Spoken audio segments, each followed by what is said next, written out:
اور جو قرآن کا خاص مضمون ہے بعث بعد الممات اور انبیاء کی ذات پر ایمان، اللہ تبارک و تعالیٰ نے اس پارہ میں اس کو بھی ذکر کیا ہے۔ اس پارہ کے اندر سورۃ العنکبوت کی چند آیات ہیں اور اس کے ساتھ ساتھ سورۃ روم ہے اور سورۃ لقمان ہے۔ سورۃ روم میں اللہ تبارک و تعالیٰ نے ایک پیشگوئی کی تھی کہ ابھی ایران اور روم جو ہیں یہ آپس میں جھگڑے ہیں، لیکن تھوڑی دیر کے بعد ہی روم جو ہے یہ دوبارہ غالب آ جائے گا۔ سبب یہ تھا کہ روم کے لوگ جو یہ عیسائی تھے اور ایران کے لوگ جو یہ مجوسی تھے، تو جو مشرکین مکہ تھے جیسے ہم نے پہلے ذکر کیا یہ کسی نبی کو نہیں مانتے تھے، تو اس مناسبت سے ان کی جو تعلق اور طرفداری وہ مجوسیوں کی تھی، تو مجوسیوں کے ایرانیوں کے غلبے کی وجہ سے یہ بڑے خوش ہوئے کہ وہ بھی دعویٰ کرتے تھے عیسیٰ علیہ السلام نبی ہیں، اللہ کا پیغام آتا ہے۔ دیکھا ہے نا اس کے ماننے والے آج مغلوب ہو گئے ہیں، تو تھوڑی دیر کے بعد جو ہے یہ محمد رسول اللہ صلی اللہ علیہ وسلم اور ان کے ماننے والے یہ بھی مغلوب ہو جائیں گے۔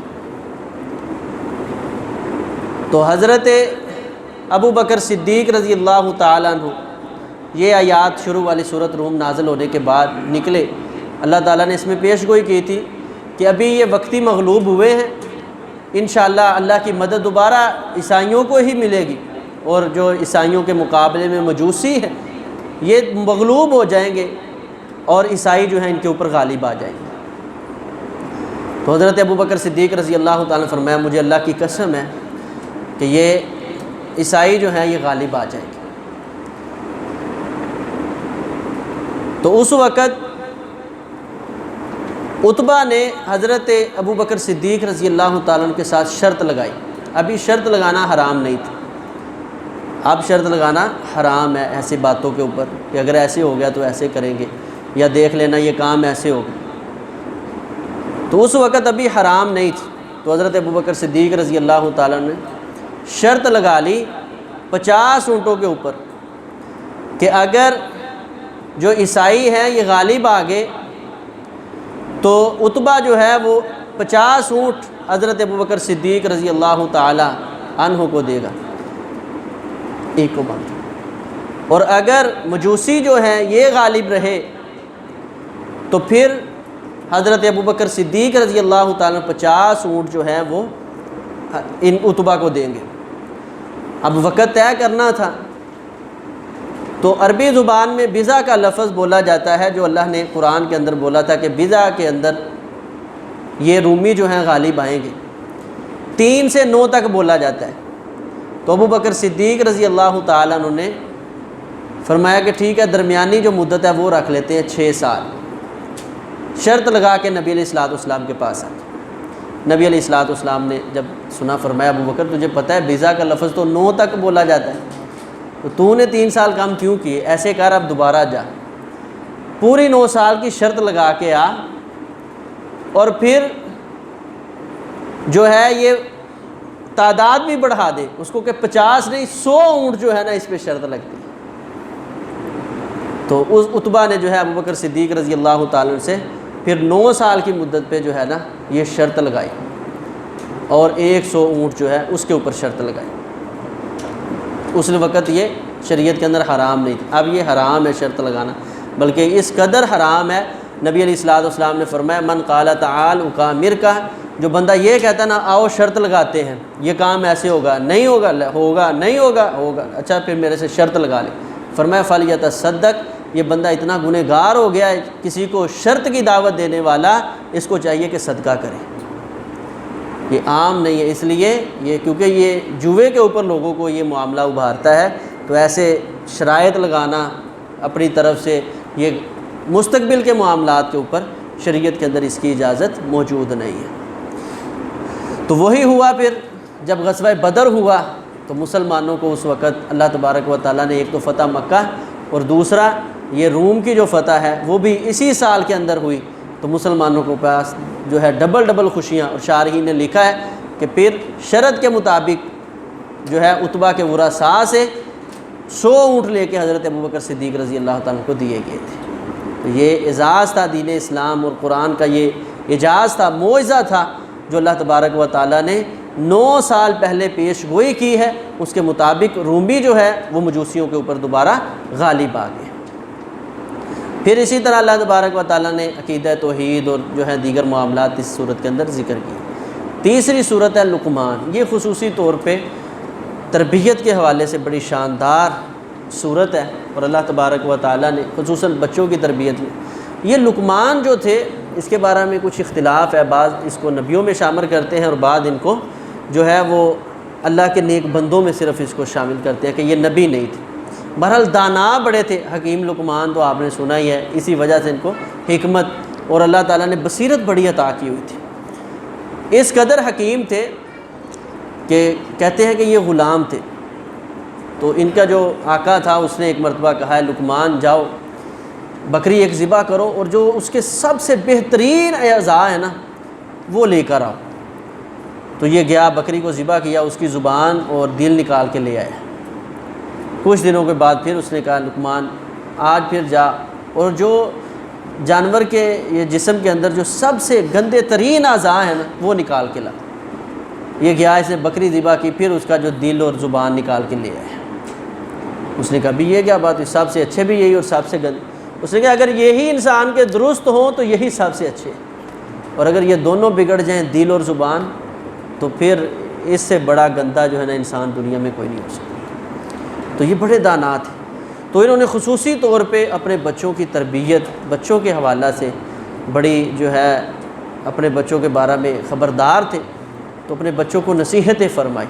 تو اللہ تبارک و تعالیٰ نے وہ اولاد کی تربیت کے جو اصول ہیں وہ قرآن کے اندر نازل فرمائے۔ فرمایا کہ وَإِذْ قَالَ لُقْمَانُ لِبَنِيهِ وَهُوَ يَعِظُهُ يَا بُنَيَّ لَا تُشْرِكْ بِاللَّهِ۔ حضرت لقمان علیہ السلام نے اپنے بیٹوں کو نصیحت کی اور فرمایا میرے بیٹا اللہ کی ذات کے ساتھ شرک نہ کرنا، ان الشرک لظلم عظیم۔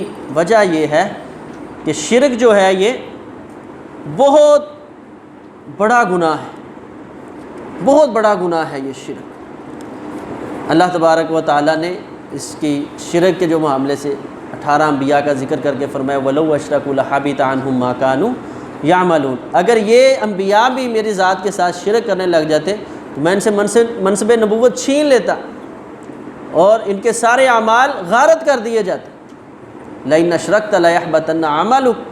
اگر اللہ کے پیغمبر جناب محمد رسول اللہ صلی اللہ علیہ وسلم آپ بھی اللہ کی ذات کے ساتھ شرک کریں تو میں اللہ تمہارے اعمال کو بھی ضائع کر کے رکھوں۔ تو جب انبیاء کو یہ خبردار کیا گیا ہے، حالانکہ انبیاء کے بارے میں ایسا سوچا بھی نہیں جا سکتا، تو یہ مجھے اور آپ کو سمجھانے کے لیے انبیاء کو مخاطب کیا گیا۔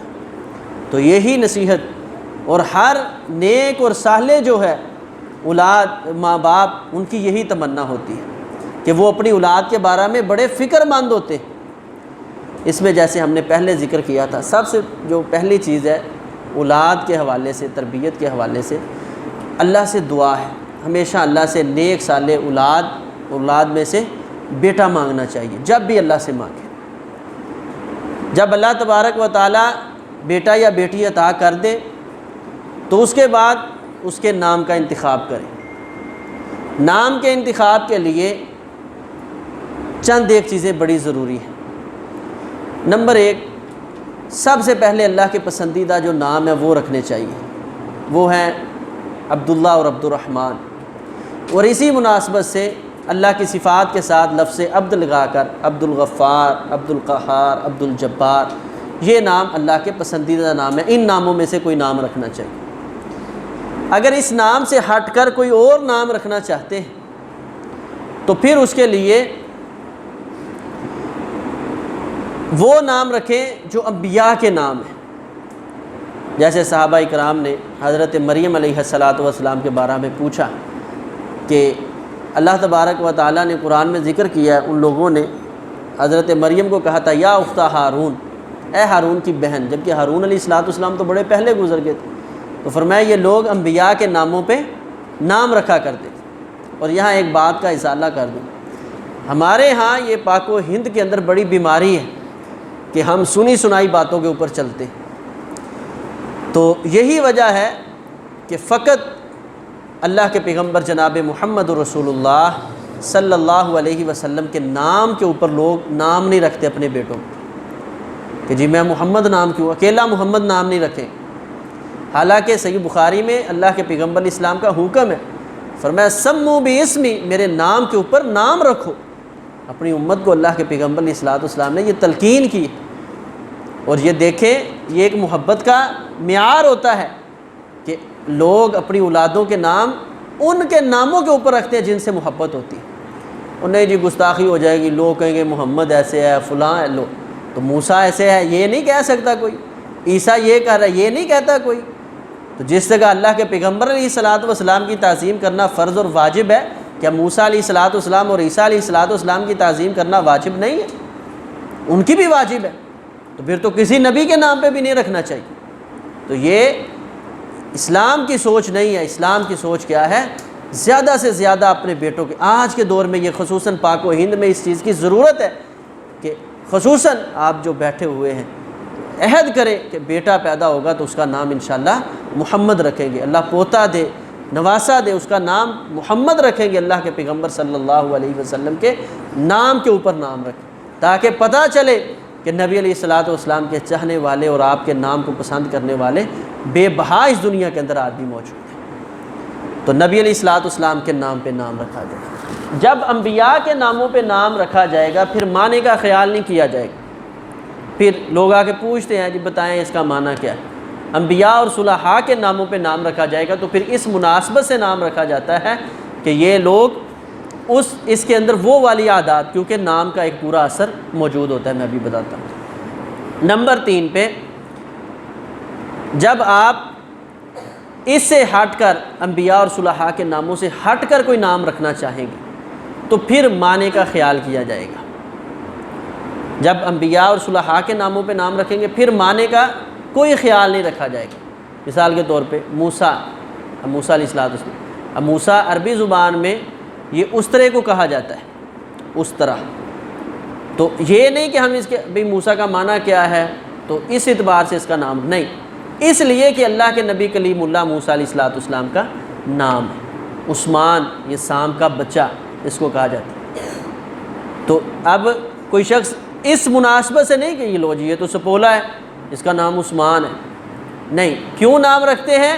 یہ اللہ کے پیغمبر علیہ السلام کے صحابی جو ہیں اس امت کے بہت بڑے غنی اور سخی با حیا پیکر جو ہیں حیا کے، حضرت عثمان بن عفان رضی اللہ تعالیٰ کے نام پہ نام رکھا۔ جب آپ انبیاء اور صلحاء کے ناموں سے ہٹ کر نام رکھیں گے پھر معنی کا اعتبار کیا جائے گا، اور پھر بڑا سوچ سمجھ کے، کیونکہ بڑا اثر ہوتا ہے نام کا۔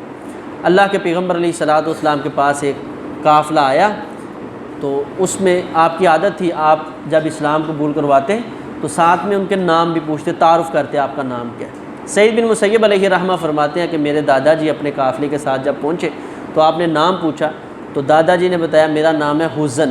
حزن کا معنی ہوتا ہے غم، پریشانی۔ تو نبی علیہ السلام نے فرمایا کہ حزن تیرا نام سہل نہ کر دوں آسانی؟ غم کیا ہوتا ہے؟ آسانی ٹھیک ہے، جو ہے نا معنی اچھا ہونا چاہیے۔ تو وہ کہنے لگے نہیں کوئی بات نہیں، حزن ہی ٹھیک ہوں، میرے باپ نے پتہ نہیں کتنی چاہت سے نام رکھا ہے، اب میں بدل دوں؟ آپ نے فرمایا ٹھیک ہے۔ سعید بن مسیب علیہ رحمہ فرماتے ہیں میری زندگی میں جب تک یہ دادا جی جتنی دیر زندہ رہے ہیں میرے گھر کے اندر خوشی کے بڑے بڑے مواقع آئے ہیں، لیکن کبھی گھر کے اندر خوشی محسوس نہیں ہوئی تھی۔ اللہ نے وہ خوشی کی لذت چھین لی تھی۔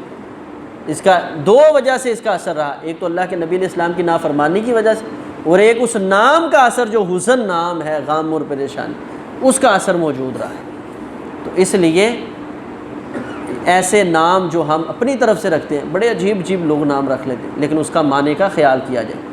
اور یہ بھی ذہن میں رکھیں کہ جو نام انبیاء اور صحابہ کے نام پہ رکھے جاتے ہیں نہ اس کے معنی کا خیال ہوتا ہے، نہ اس کے اثر کا نام ہوتا ہے۔ یہ بعض جاہل قسم کے لوگ اب لوگوں کو بتا دیتے ہیں، کئی لوگ ہم سے آ کے پوچھتے ہیں جی مجھے وہ فلاں بابا جی نے کہا ہے، حضرت میمونہ رضی اللہ تعالیٰ عنہ کے نام کو اچھا نہیں سمجھا جاتا، کہتے ہیں جی یہ جس بچی کا نام رکھ دیا جائے اس کو بخار رہتا ہے۔ تو ایسا جو ہے قطعاً نہ ایسی سوچ ہے نہ فکر ہے، بلکہ نام کس وجہ سے رکھا ہے کہ یہ ام المومنین اماں جی میمونہ رضی اللہ تعالیٰ عنہ کا نام ہے۔ اس کے بعد جب آپ معنی کا خیال کریں گے تو اس میں پہلی چیز تو یہ ہے کہ ذو معنی جو الفاظ ہیں وہ، اس میں یہ بھی مد نظر رکھنا ہے کہ بہت زیادہ مبالغے والا نام نہ ہو، بہت زیادہ، جیسے سبحان نام رکھ لیا جاتا ہے۔ اب سبحان کون ہے؟ یہ سبحان اللہ کی ذات ہے، اکیلا سبحان اس طرح یا سبحان اللہ یا اس طرح کا کوئی نام رکھنا، ہمارے علاقے میں وہ بھائی ہیں ان سب کے نام ہی سبحان اللہ، ماشاء اللہ، وہ پتہ نہیں اس طرح کے سارے اس طرح رکھے، وہ 4-5 بھائی ہیں، ماشاء اللہ، سبحان اللہ، یہ نام نہیں ہے، ٹھیک ہے نا، ذومعنی نام رکھنا چاہیے۔ اسی طرح بعض لوگ نام رکھ لیتے ہیں ایمان فاطمہ، بڑا نام چلا ہوا ہے ایمان فاطمہ، یہ نام اس کا معنی کیا بنتا ہے؟ فاطمہ کا ایمان۔ اب نعوذ باللہ استغفر اللہ، اب یہ بچی چلتی جائے تو ہم کہتے ہیں یہ ایمان فاطمہ ہے، کیا ہے؟ فاطمہ کا ایمان دیکھنا ہے تو یہ دیکھو۔ اب ایمان فاطمہ کا ایمان اور آئیڈیل اور نمونہ ہم اس آج کی بچی اور عورت کے اندر دیکھیں، اس طرح کے نام نہیں رکھے جائیں۔ اسی طرح اسماء الحسنی، یہ بھی نام چلتا ہے، یہ بھی درست نہیں ہے۔ تو اسی طرح وہ نام جو انتہائی مبالغے کے اوپر اچھے نام ہو وہ نام بھی نہیں رکھے جائیں گے۔ کسی کا نام رکھ دیا جائے آسانی، یعنی ہمارے جو الفاظ ہمارے انداز، کسی کا نام رکھ دیا جائے آسانی، خوشخبری، جنت، یہ نام بھی نہیں رکھے جا سکتے جو انتہائی مبالغے کے اوپر ہیں۔ نبی علیہ الصلوۃ والسلام کے پاس آیا نا کہ فرمایا یہ کون ہے؟ یہ برہ ہے، نیکی، تو فرمایا نہیں، آج کے بعد یہ زینب ہے، آپ نے اس کا نام بدل دیا، ٹھیک ہے؟ کیوں؟ فرمایا کہ کوئی پوچھے کہ ادھر بھی کوئی نیک ہے تو آگے سے جواب دیا جائے نہیں کوئی نہیں، تو اب کوئی ادھر 2-4 فرد بیٹھے ہوں تو معنی کیا بنتا ہے کہ ادھر کوئی بھی نیک نہیں ہے۔ تو جو انتہائی اچھے مبالغے کے اوپر لفظ ہو وہ اس نام کو، وہ بھی نام نہیں رکھا جائے گا جس کے اوپر جو ہے وہ نام ہی دلالت کرتا ہو بہت زیادہ تزکیہ اور جو ہے نفس کے تصفیے کا، ایسا نام بھی اس کسی فرد بشر کا نہیں رکھا جائے گا۔ تو اس کے بعد اولاد کے حوالے سے، یعنی نام رکھنے کے بعد آگے بڑی چیز ہے وہ ہے عقیقہ۔ عقیقہ کرنا یہ فرض ہے ہر کی طرف سے، اولاد کی طرف سے عقیقہ کرنا فرض ہے۔ جس کا عقیقہ نہیں ہوا اس کو چاہیے اپنا عقیقہ کرے۔ اگر ماں باپ نے نہیں کیا یا آپ نے اپنی اولادوں کا نہیں کیا تو اس کا عقیقہ لازمی کریں۔ نبی علیہ السلام کی حدیث ہے، ایک تو حکم ہے، آپ نے فرمایا احرق عنہ الدم وامیت عنہ الاذى، اس کی طرف سے خون بہاؤ۔ بعض لوگ کہتے ہیں جی چلے بکرا جو ہے نا گوشت خرید کے ہم کر، تو گوشت نہیں اس میں استعمال ہونا، اس میں خون بہانا ہے، اور خون بھی چھوٹے جانور کا، بکرا، دمبا، چھترا، اس کا، نہ بڑا جانور عقیقے میں کر سکتے ہیں نہ مرغی کر سکتے ہیں، بیل، گائے، بچڑا، کٹا، یہ اونٹ، اس کا عقیقہ نہیں ہو سکتا، اس کا صرف صدقہ۔ جو عقیقہ آپ نے، جس عقیقے کے بارے میں اللہ کے نبی علیہ السلام نے فرمایا کل نفس مرہون بعقیقتہ، ہر نفس اپنے عقیقے کی وجہ سے گروی کے اندر ہے۔ اور گروی کا معنی جو ہے شارحین نے بڑے سخت معنی کیے، ایک ہے کہ اس کا جو حساب ہے یہ مؤخر کر دیا جائے گا میدان حشر میں، جس کا حساب مؤخر کر دیا گیا۔ نبی علیہ الصلوۃ والسلام نے فرمایا ایک دور جب اللہ حساب نہیں لیں گے نا حشر کے شروع میں، تو لوگ میرے پاس آئیں گے، کہیں گے اللہ کے نبی آپ سفارش کر دیں، اللہ اگر جہنم میں ڈالنا چاہتا ہے تو ہمیں جہنم میں ڈال دے، میدان حشر کی سختی ہم سے برداشت نہیں ہوتی۔ تو یہ عقیقے کی وجہ سے اس کا جو ہے یہ حساب مؤخر کر دیا جائے گا۔ بعد نے کہا عذاب قبر سے یہ نہیں بچ سکتا، عذاب قبر سے محفوظ نہیں ہوگا۔ تو اس لیے جس اپنی اولاد کا جس کا عقیقہ نہیں کیا اس کا عقیقہ کرے، یہ گروی ہے جب تک اس کی طرف سے خون جو ہے وہ نہیں بہایا جاتا، اور اس کے ساتھ جو ہے اس کی حجامت کروائی جائے۔ یہاں ایک بات رہ گئی ہے نام کے اعتبار سے، عام طور پہ ہمارے ہاں یہ کہا جاتا ہے جی 7ویں دن نام رکھا جائے، تو 7ویں دن نام رکھنا ضروری نہیں ہے، زیادہ سے زیادہ 7 دن جو ہیں آپ بغیر نام کے رکھ سکتے ہیں، یہ نہیں کہ 7ویں دن نام رکھنا ہے۔ ہمارے ہاں ہم چلتا ہے پہلے 4 5 6 دن بھی کیا نام رکھا ہے، ابھی تو سوچا ہے اس کا نام رکھ دیں گے، مثال کے طور پہ فلاں نام رکھ دیں گے، لیکن ابھی تو بھالو ہی ہے، 7ویں دن رکھیں گے نہیں، ابھی بھالو نہیں ہے، پہلے دن ہی نام رکھ دیا ہے تو اس کا پہلے دن سے ہی نام ہے۔ نبی علیہ الصلوۃ والسلام کے پاس عبداللہ بن زبیر کو لایا گیا تو نبی علیہ الصلوۃ والسلام نے پہلے دن ہی تہنیک کی ہے، اس کو گٹی بھی دی ہے اور ساتھ میں فرمایا اس کا نام عبداللہ ہے۔ تو پہلے دن اللہ کے نبی علیہ الصلوۃ والسلام نے نام، جو روایت ہے کہ 7ویں دن اس کا نام رکھو وہ سند کے اعتبار سے صحیح نہیں ہے، اور جس میں آپ نے یہ حکم دیا ہے کہ یہ کام اس کے 7ویں دن کیے جائیں، اس کا معنی یہ ہے کہ اگر نام نہیں رکھا ابھی تک تو 7ویں دن اب اس سے زائد جو ہے نا اس کو تاخیر نہ کریں، اب اس کا نام ضرور رکھ دیں، تو یہ معنی ہے اس کا۔ تو یعنی پہلے دوسرے تیسرے دن پہلے سوچا ہوا ہے تو اس کا نام لیں، اسی نام سے اس کو پکاریں۔ اس کے بعد بچے کی حجامت کروائیں، اس کے جو بال ہیں وہ اتاریں، روایات میں آتا ہے اس کے عوض جو ہے وہ چاندی دیں، بچہ ہے تو اس کے ختنے کروائے جائیں 7ویں دن۔ یہ چیزیں نبی علیہ الصلوۃ والسلام نے شروع میں بچپن کے اندر بچے کی تربیت کے لیے جو والدین کے اوپر لازم ہوتی ہیں وہ کرنی چاہیے، اور جو اللہ والے ہوتے ہیں ان کو اپنی اولاد کی ان چیزوں میں بڑی فکر ہوتی ہے، تو یہ فکر ہمیں بھی کرنی چاہیے۔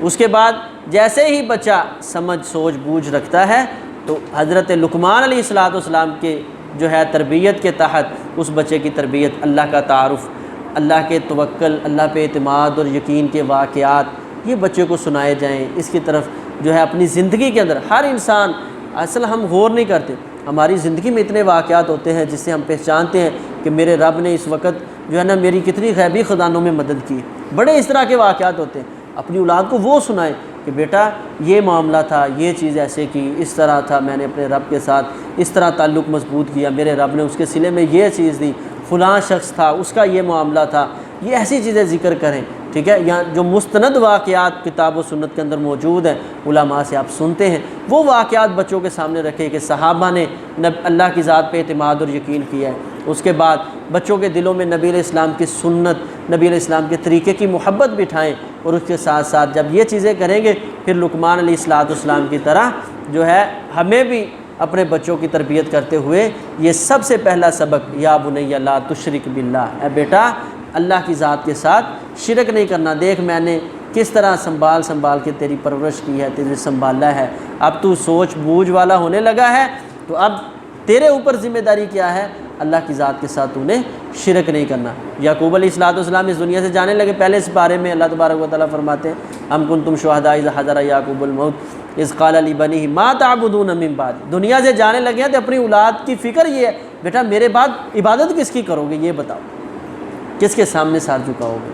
تو یہ ہمیں فکر ہونی چاہیے کہ ہماری اولاد اس کو جو ہے ہم کس نہج پہ چھوڑ کے جا رہے ہیں، کس راہ پہ چھوڑ کے جا رہے ہیں، ہمارے پیچھے یہ ہمارے لیے دعا کرنے والی بھی ہے کہ نہیں ہے۔ ایسے تو نہیں وہ بد نصیب اولاد کہ جو ماں باپ کی ماں کی میت سامنے پڑی ہو اور اس کو دعائیں بھی نہیں آتی کہ اپنے رب سے کیسے کہوں اے اللہ میرے ماں باپ پہ رحم کر دے، اللہ ان کے گناہ بخش دے، اے اللہ ان کے لیے آسانیاں کر دے، اللہ ان کا حساب آسان کر دے۔ اس کی سینکڑوں مثال، آج مسلمانوں کا ہر بچہ اس قدر تیار ہونا چاہیے، خصوصاً جو آپ احباب ہیں، میں آپ سے گزارش کرتا ہوں اپنے بچوں کو اس قدر تیار کر دیں اپنی زندگی کے اندر کہ کل ہم اس دنیا سے جائیں تو اور کوئی نہیں، ہمارے بیٹے کھڑے ہوں، ہم اپنے باپ کا جو نماز جنازہ ہم خود پڑھائیں گے۔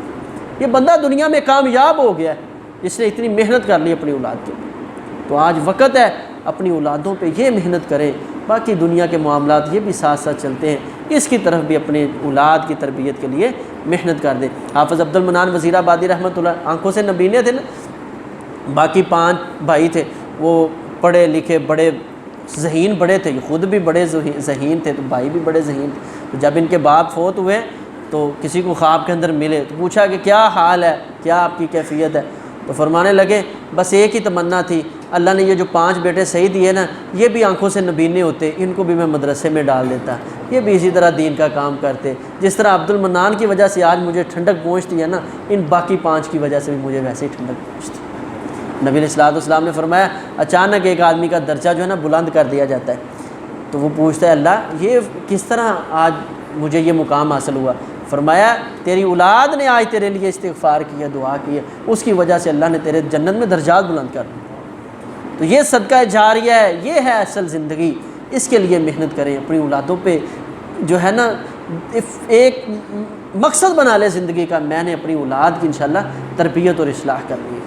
تو یہی انبیاء کا نہج تھا، یا بنی لا تشرک باللہ، میرے پیارے بیٹا، پیار اور محبت کا تقاضا یہ ہے کہ باپ کے نقش قدم پہ چلتے ہوئے اللہ کی ذات کے ساتھ شرک نہیں کرنا، ان الشرک لظلم عظیم، کیونکہ اللہ کی ذات کے ساتھ شرک یہ بہت بڑا ظلم ہے۔ اللہ تبارک و تعالیٰ کو یہ انداز اتنا پسند آیا، بعض مفسرین نے لکھا ہے کہ یہ وصیت بھی حضرت لقمان علیہ السلام کی ہے، لیکن یہ حضرت مفسرین نے لکھا ہے یہ جو ہے یہ اللہ کی وصیت تھی آگے، وَوَصَّيْنَا الْإِنسَانَ بِوَالِدَيْهِ، کہ ہم نے بچے کو وصیت کی ہے، انسان کو وصیت کی ہے کہ اپنے والدین کے لیے احسان کرنا ہے، اپنے والدین کے ساتھ محبت کرنی ہے۔ تو مفسرین نے لکھا ہے کہ جب ماں باپ اپنی اولاد کو اللہ کے حقوق سمجھانے پہ کاربند ہو جائیں، پھر میرا رب بدیہی طور پہ اس اولاد کے دل و دماغ میں یہ حیا پیدا کر دیتا ہے کہ وہ اپنے ماں باپ کی کبھی نافرمان نہیں ہوتی۔ جب ہم اپنی اولاد کو اللہ کا تعارف صحیح معنوں میں نہیں کرواتے نا، تو کبھی ہماری اولاد کو ہمارا تعارف بھی نہیں ہوتا۔ جو رب کو نہیں پہچانتا، مجھے اللہ کی قسم ہے وہ کبھی اب کو بھی نہیں پہچان سکتی۔ تو اپنے اولاد کو اپنے رب کا پہچان کروانا یہ میری اور آپ کی ذمہ داری ہے، اور یہ اولاد میرا اور آپ کا حیا کرے گی یہ میرے رب کی ذمہ داری ہے۔ آج اولاد نافرمان کیوں ہیں کہ ہم دنیا کے اور کاموں پہ بڑی کوشش کر رہے ہیں۔ دیکھیں ابھی اولاد کو پہلی وصیت کی ہے بیٹا اللہ کی ذات کے ساتھ شرک نہیں کرنا، تو اللہ تعالیٰ نے ساتھ ہی کیا فرمایا وَوَصَّيْنَا الْإِنسَانَ بِوَالِدَيْهِ، انسان تجھے بڑی میں نے نصیحت کی اپنے والدین کے بارے میں، جس طرح میری ذات کے ساتھ شرک حرام ہے اسی طرح والدین کی نافرمانی بھی میں نے تیرے اوپر حرام کر دی۔ جیسے میرا حیا کرنا تیرے اوپر لازم ہے، اسی طرح والدین کا حیا کرنا بھی تیرے اوپر لازم ہے۔ کتنا حیا؟ فَلَا تَقُل لَّهُمَا اُفٍّ، ان کو اف بھی نہیں کہنا، نقصان در نقصان، نقصان در نقصان، نقصان در نقصان کر جائے تو نے پھر بھی نہیں کہنا اف امی یہ کیا کر دیا، ابو جی یہ کیا کر، یہ بھی نہیں کہنا۔ تیرے دل کے اندر اگر بیت بھی رہی ہے اپنے دل میں رکھ، کبھی زبان پہ لا کے ان بوڑھے ماں باپ کے دل کو نہ دکھا دینا، اللہ کو یہ کبھی برداشت نہیں ہے۔ تو یہ کردار یہ مزاج کب ملے گا؟ جب ہم اللہ کے ساتھ اپنے تعلق کو اپنی اولادوں کے تعلق کو مضبوط کریں گے۔ اس کے بعد فرمایا وَإِن جَاهَدَاكَ عَلَىٰ أَن تُشْرِكَ بِمَا لَيْسَ لَكَ بِهِ عِلْمٌ، اللہ تعالیٰ نے یہ والدین کی عصمت کے لیے یہ چیز کہ اس دنیا میں سب سے بڑا ظلم کہتے ہیں نہیں میرے باپ نے میرے پہ بڑا ظلم کیا، بڑا ظلم کیا، ہم نے یہ پہلے بھی چیز ذکر کی، تو اللہ تعالیٰ نے ان الشرک لظلم العظیم ذکر کر کے ساتھ ہی آگے یہ ذکر کیا کہ والدین ظلم ہی نہیں ظلم عظیم بھی کرتے ہو، تمہارے حق ہی نہیں اپنے رب کا حق بھی مارتے ہو، میرے ساتھ بھی شرک کرتے ہو، لیکن باحثیت والدین اور تو باحثیت اولاد تیری اوپر ذمہ داری ہے کہ تو نے ان کا وصاحبہما فی الدنیا معروفہ، دنیا کے معاملے کے اندر تو نے پھر بھی ان کا حیا کرنا ہے، ان کا احترام کرنا ہے۔ یہ نہیں کہنا تو ہمارے رب کا نہیں بنا تو میں تیرا نہیں بنتا، نہیں، وہ رب کا بنے یا نہ بنے تیرا باپ ہے تیری ماں ہے، تیرے اوپر لازم ہے کہ تو اس کا حیا کرے۔ تو اللہ تبارک و تعالی نے اس قدر جو ہے اولاد ماں باپ کا مقام اور مرتبہ رکھا ہوا ہے۔ اس کے بعد حضرت لقمان علیہ السلام نے اپنے بیٹے کو وصیت کی، وہ کیا ہے؟ یا بنی انہا ان تک مثقال حبۃ من خردل فتکن فی صخرۃ او فی السماوات او فی الارض یاتی بہ اللہ۔ اے بیٹا یہ بات ذہن کے اندر رکھنا، باریک سے باریک چیز بھی اگر تیرے دل کے اندر چھوٹا سا بھی تکبر، غرور، ایسی چیزیں تیرے اندر موجود ہوئی تو کل قیامت کے دن میرا رب اس کو ظاہر کر دے گا۔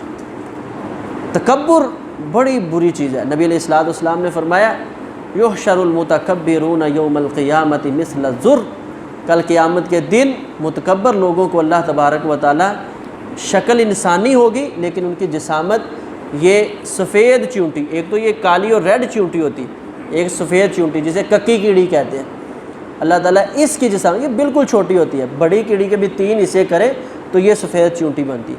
تو فرمایا یہ سفید چونٹی کی جسامت کے اللہ تبارک و تعالیٰ کل قیامت کو متکبرین کو اکٹھا کریں گے،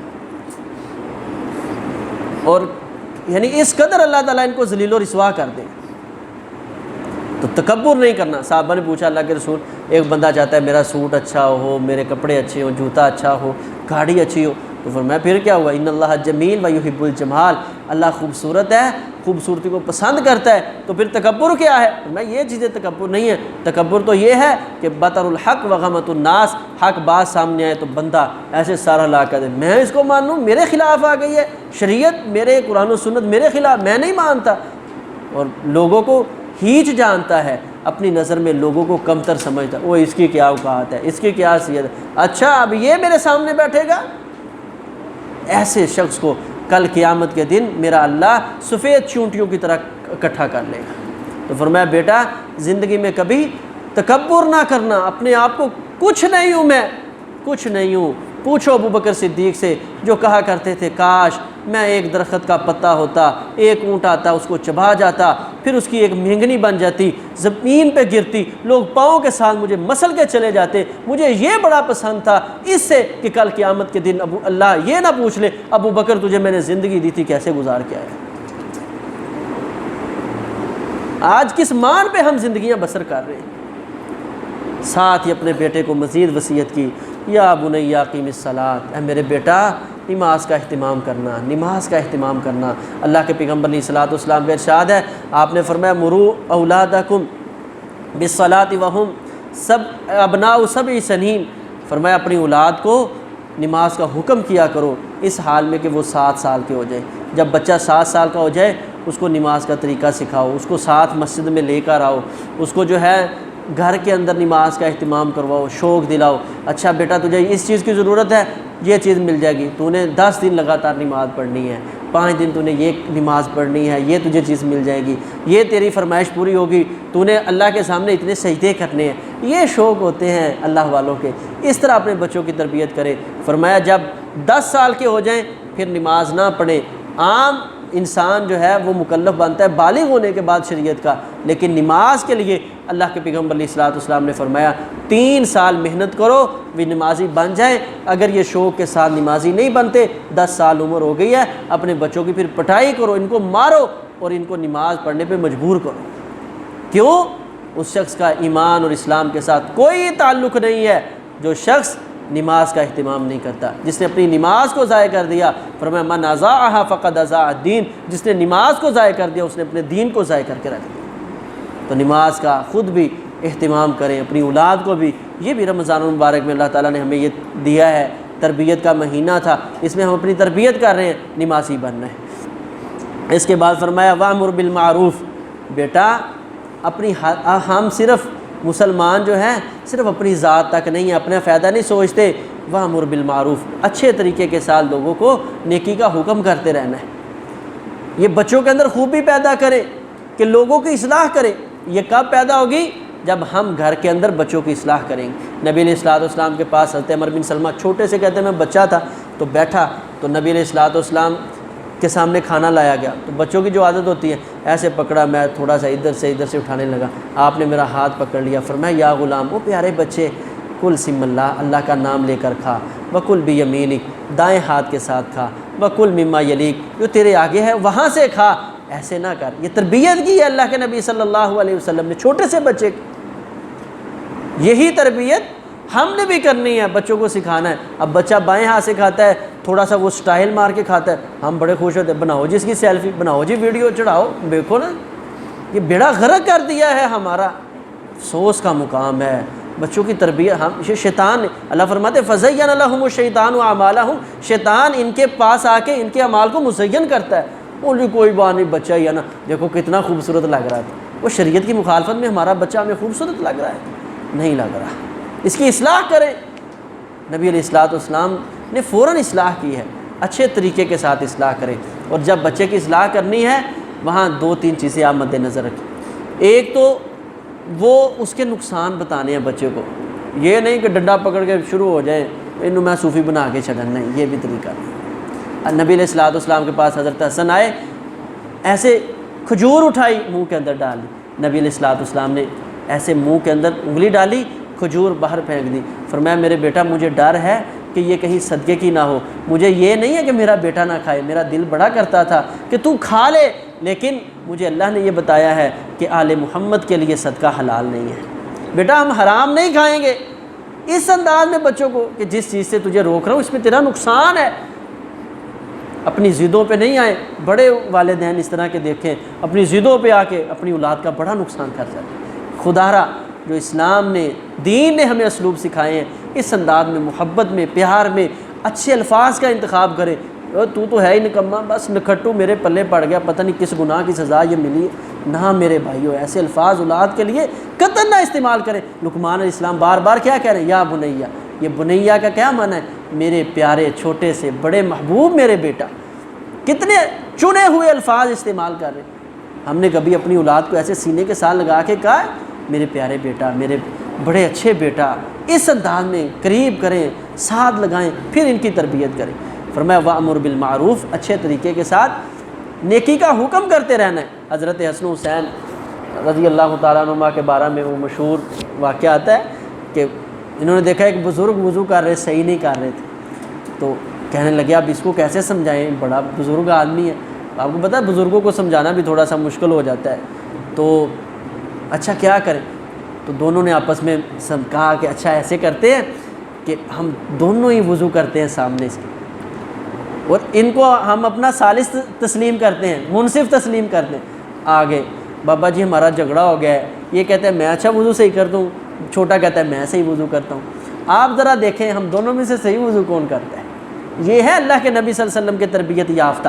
جب بچوں کی تربیت ایسی کی جائے، دونوں بیٹھ کے سنت کے مطابق وضو کیا، بابا جی کی آنکھوں میں آنسو آ گئے، کہنے لگے بیٹا تم دونوں ہی سنت کے مطابق وضو کرتے ہو، مجھے سمجھ آ گئی کہ میں غلط وضو کرتا تھا۔ یہ تربیت کی ضرورت ہے آج۔ تو وامر بالمعروف، اپنے بچوں کے اندر یہ جذبہ پیدا کریں، نیکی کا حکم کرنا ہے، اور اسی طرح برائی سے لوگوں کو روکنا ہے۔ جس جگہ نیکی کا حکم ہوگا وہاں برائی سے روکا بھی جائے گا۔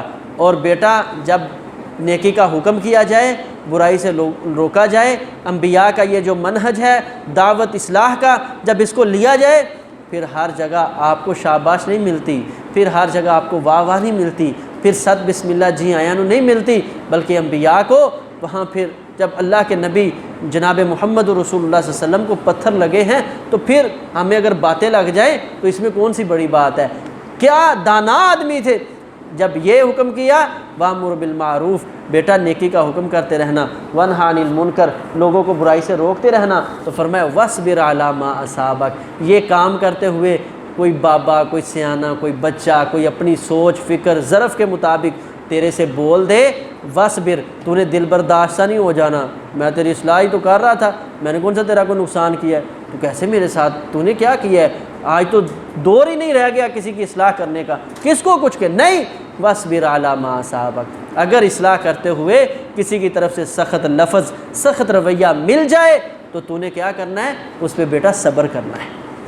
یہ ہے آج ہماری جو تربیت، کہ آج ہم نیکی کا کام تو بڑے جذبے سے بڑے لوگ شروع کر لیتے ہیں، جب تھوڑا سا آگے سے ری ایکشن ہوتا ہے پھر کہو نہیں جی قاری صاحب چھڈو، کوئی فائدہ ہی نہیں ہے، اس علاقے میں تو کام کرنے کا بالکل ہی کوئی فائدہ نہیں۔ نہیں میرے پیارے بھائی، ہمیشہ وہاں کام کرنے کا، اللہ کے نبی صلی اللہ علیہ وسلم کی یہ سوچ ہوتی تو بتاؤ ہمارے تک دین پہنچ سکتا تھا؟ مشرکین مکہ نے کتنی ساتھ بسم اللہ جی آیاں کی تھی، طائف والوں نے کیا سلوک کیا؟ اگر پیغمبر اسلام کی یہ سوچ ہو جاتی تو پھر آج ہمارے پاس یہ روشنی، یہ ہدایت، یہ جو ہے اللہ کی طرف سے ہدایت کے مینارے، یہ کبھی ہمارے تک نہ پہنچتے۔ تو وَاصْبِرْ عَلَىٰ مَا أَصَابَكَ، فرمایا إِنَّ ذَلِكَ مِنْ عَزْمِ الْأُمُورِ، لیکن اس طرح صبر کرنا یہ کام بہت بڑا ہے۔ یہ اللہ تعالیٰ اپنے چند خاص بندوں کو یہ چیزیں عنایت کرتے ہیں کہ آپ کسی کو بات بتائیں بھی، پھر اس کے رویے میں بات سنیں بھی، یہ بڑی بات ہوتی ہے۔ إِنَّ ذَلِكَ مِنْ عَزْمِ الْأُمُورِ، یہ بڑے کاموں میں ہے، یہ اپنے اندر خوبی پیدا کرے۔ سنانی ہر کسی کو آتی ہے، کسی کی سننا بڑی مشکل ہے، کبھی بیٹھ کے کسی کی سنیں پھر اس کی اصلاح کریں۔ اللہ تعالی ہمارے اندر یہی جذبات پیدا کرنے کی توفیق عطا فرمائے۔ فرمایا وَلَا تُسَعِّرْ خَدَّكَ لِلنَّاسِ، لوگوں کے لیے جو ہے اپنی پیشانیوں کو ایسے موڑ کے نہ رکھنا۔ نبی علیہ الصلوۃ والسلام کے بارے میں آتا ہے، صحابی بیان فرماتے ہیں نبی علیہ الصلوۃ والسلام جب بھی کسی سے ملتے اپنے پورے وجود کے ساتھ ملتے تھے، آپ ایسے رخ صرف گردن کو موڑ کر اللہ کے پیغمبر نہیں ملتے تھے، پورا وجود موڑ کے اس شخص کو ملتے تھے، اس کی طرف مکمل متوجہ ہوتے تھے۔ آج ہمارے ہاں بھی طریقہ کیا ہے، تھوڑا سا اللہ مقام دیتے نا، کسی بھی پیسہ دولت شہرت عزت کچھ بھی مل جائے، علم فضل، تو ہم سلام لینا ہی بھول جاتے ہیں۔ اب مصافحہ کیسے کرتے ہیں؟ آدھی سی انگلی بس ٹچ کر کے بس یہ نہیں معیار ہے اسلام کا، ٹھیک ہے نا۔ فرمایا لوگوں سے جو خندہ پیشانی سے پیش آنا ہے اس کو ختم نہ کر، اس کو اپنے اندر پیدا کر۔ وَلَا تَمْشِ فِي الْأَرْضِ مَرْحًا، زمین کے اوپر اکڑ اکڑ کے نہ چل، کیونکہ اللہ تعالیٰ کسی بھی متکبر آدمی کو، اکڑ کے فخر کرنے والے آدمی کو اللہ تعالیٰ بالکل قطعاً پسند نہیں کرتے۔ وَاقْصِدْ فِي مَشْيِكَ، اپنی چال کے اندر میانہ روی پیدا کر، آہستگی کے ساتھ چلنا ہے، لوگوں کے اندر نرمی کے ساتھ چلنا ہے۔ جیسے ہم نے پہلے بھی ذکر کیا ہے، شریعت اسلامیہ کو بالکل ڈھیلا ڈالا مسلمان جو ہے نا وہ بھی پسند نہیں ہے، لاغر سا کمزور سا ہو کے ایسے جانب کبھی ادھر مارے کبھی ادھر مارے اور اس طرح چلتا پھرے، شریعت کو یہ بھی نہیں پسند ہے، اور اکڑ کے چلے یہ بھی نہیں پسند۔ میانہ روی کی چال چلنی ہے۔ میں قربان جاؤں، جو دین ہمیں چلنے میں میانہ روی سکھاتا ہے وہ دنیا کے دیگر معاملات میں میانہ روی نہیں سکھاتا۔ یہ دین ہمارا دین وسط ہے، یہ امت وسط ہے، میانہ روی ہمارا کردار ہے، ہمارے لیے ایک عظیم الشان اللہ کی طرف سے تحفہ ہے۔ یہ میانہ روی چال میں بھی ہو، ڈھال میں بھی ہو، کردار میں بھی ہو، اعمال میں بھی ہو۔ اللہ کے نبی علیہ الصلوۃ والسلام نے فرمایا احب الاعمال الی اللہ تعالی ما دام علیہ وان قل، آپ تھوڑا تھوڑا عمل کر کے ہمیشگی کرتے رہے، اللہ کو یہ عمل بڑا پسند ہے۔ اس کے بعد فرمایا واغضض من صوتک، اپنی آواز کو ذرا پست رکھنا ہے، اونچا اونچا نہیں بولنا، ایسے جو ہے نا بے بہا زور لگا کے نہیں کرنا۔ نبی علیہ الصلوۃ والسلام جوش کے ساتھ سب سے زیادہ آپ خطابت کے اندر زور لگایا کرتے، اور وہ خطابت کے اندر زور کیا تھا کہ نبی علیہ الصلوۃ والسلام کے جو ہے آنکھیں پھول جاتی، نبی علیہ السلام کا چہرہ سرخ ہو جاتا، اور آپ ایسے جس طرح ابھی کوئی لشکر آنے والا ہے اس انداز میں لوگوں سے گفتگو کیا کرتے، ڈراتے جب نبی علیہ الصلوۃ والسلام کی یہ حالت اور کیفیت ہوتی۔ لیکن اس میں نبی علیہ السلام چیختے نہیں تھے، چلاتے نہیں تھے۔ چیخنا چلانا اور ہے، لوگوں کو ڈرانا اور ہے۔ تو بے بہا زور لگا کے ایسے بات ہی کسی کو نہ سمجھ آئے، یہ خطابت کا کوئی انداز نہیں ہے۔ وہ ایک کہاوت ہے، وہ کہتے ہیں وہ ایک شخص تھا خطیب، بڑا زور لگا کے تقریر کرتا جائے، لوگ تھک گئے، یار کیا کوئی بات تو سمجھ نہیں آ رہی، زور ہی زور ہوتا جا رہا ہے، اٹھ کے جاتے رہے۔ تو ایک جو ہے شخص وہ بڑا بیٹھا، وہ روئی جا رہا، بزرگوں نے اس نے جب خطابت ختم کی اس نے کہا بھی اس پہ بڑا اثر ہوا ہے لگتا ہے آدمی پہ، باقیوں کو تو سمجھ ہی کچھ نہیں ہے۔ اس نے کہا ہاں جی، مطلب توجہ بھی ہوتی ہے نا کہ یہ بندہ بڑی توجہ سے سن رہا ہے، بھئی یہ بڑا رو رہا تھا، اس کو بڑی پریشانی تھی۔ اس نے کہا جی ہاں جی اللہ کے بندے کیا سمجھ آیا آج؟ اس نے کہا سمجھ کیا آنا تھا، ابھی کل رات ہی میرا جانور گھر میں اسی طرح رینگ رینگ کے وہ ذبح ہو گیا تھا، تو میں پریشان تھا، قاری صاحب کی اللہ خیر ہی کر۔ تو یہ ایسے معاملات نہیں، دین کو اس طرح کی چیزیں پسند نہیں ہیں۔ لوگوں کے ساتھ اس انداز میں گفتگو کریں کہ لوگوں کو کوئی چیز سمجھ آئے، اس انداز میں لوگوں کے ساتھ اللہ تعالیٰ ہمیں واغضض من صوتک، پست آواز کے ساتھ گفتگو کرے، انا انکر الاصوات لصوت الحمیر، کیونکہ یہ چیخ چیخ کے بولنا فرمایا یہ گدھے کی عادت ہے، اور اللہ کو گدھے کی آواز بڑی ناپسند لگتی ہے، یہ شیطانی آوازیں ہیں، اس لیے دھیمے انداز میں لوگوں کے ساتھ گفتگو کرنی چاہیے۔ اللہ تبارک و تعالیٰ نے یہ حضرت لقمان علیہ الصلوۃ والسلام کے ذریعے ہماری اولادوں کی ایک تربیت کا مکمل جو ہے نا پروجیکٹ ہمیں دیا ہے، اس پہ ہم نے کام کرنا ہے۔ اللہ تبارک و تعالیٰ ہمیں شریعت کے مطابق زندگی بسر کرنے کی توفیق عطا فرمائے۔ کسی بھائی